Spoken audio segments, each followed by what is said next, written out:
ओम शांति।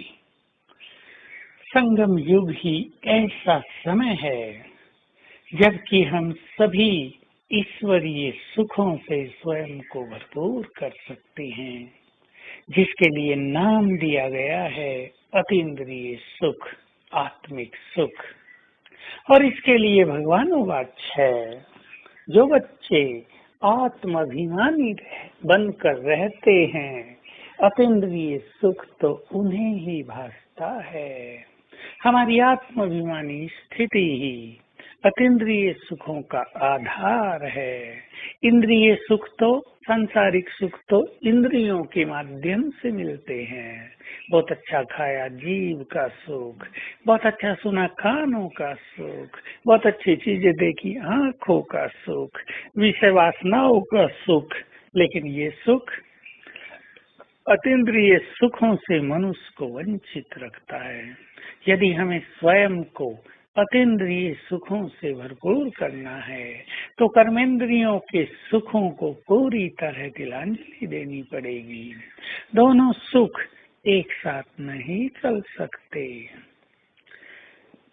आत्माभिमानी होकर, शरीरी होकर हम बाबा की याद में मग्न हो जाएं, हम उसके प्यार में खो जाएं, तो उससे जो हमें सुख मिलेगा वो बहुत ही अलौकिक होगा, बहुत ही बड़ा होगा।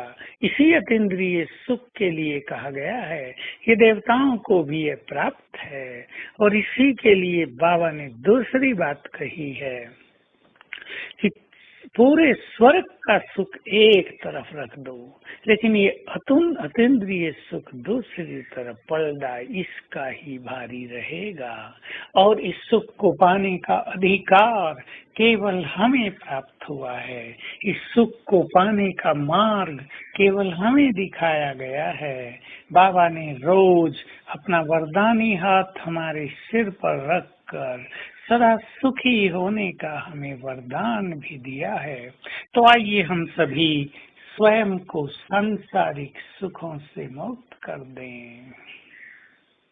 यह तो सांसारिक सुख भी बहुत इम्पोर्टेंट है, पर उनकी इच्छाओं से मुक्त। इच्छाएं मनुष्य को तृष्णाओं के रूप में भटका देती हैं। और ये सुख मनुष्य ढूंढ रहा है कहाँ? धन में, संबंधों में, सांसारिक पदार्थों में। विद्यार्थी लैपटॉप में सुख ढूंढ रहे हैं, मोबाइल में सुख ढूंढ रहे हैं, बॉयफ्रेंड गर्लफ्रेंड बनाकर सुख ढूंढ रहे हैं। लेकिन ये सभी सुख मनुष्य को मानसिक पीड़ा दे रहे हैं, क्योंकि ये आज सुख हैं और कल टकराव है, आज सुख है और कल अलगाव है। इसलिए न संबंधों में सुख मिल रहा है कलयुग में, न धन संपदा में सुख मिल रहा है, न पद पोजीशन में सुख मिल रहा है। अब तो सुंदर अवसर हमारे हाथ में आया है। इसका अर्थ ये भी नहीं कि हम धन नहीं कमाएंगे, धन नहीं बढ़ाएंगे। उसे करते हुए बस ये ध्यान रहे कि हम उसमें लिप्त न हो जाएं, हम दूसरों का धन न लेने लगे, हम गलत तरीकों से धन न कमाने लगे। यदि गलत तरीकों से हम धन कमाएंगे तो हमारी संतान चरित्रहीन हो सकती है, वो हमें सुख कदापि नहीं देगी। इसलिए हमें अपने धन के संबंध में भी ईमानदार बनकर रहना है। जिसको जो कुछ देना है, देने की इच्छा रखनी है, तो देने वालों के भंडारे सदा ही भरपूर रहते हैं। तो आइए आज हम इस अतीन्द्रिय सुख की गहन अनुभूति में सारे दिन को व्यतीत करें। अंतर्मुखी होकर प्रकृति की कुटिया में बैठ जाएं। यह अंतर्मुखता की भी गुफा है। चलें इसमें गहरे और मिलें अपनी गहन शांति से।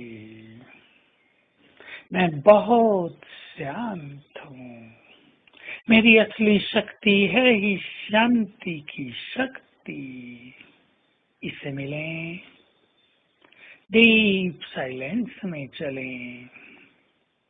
इस साइलेंस में ही बहुत सुख है, यही साइलेंस बहुत स्वीट है।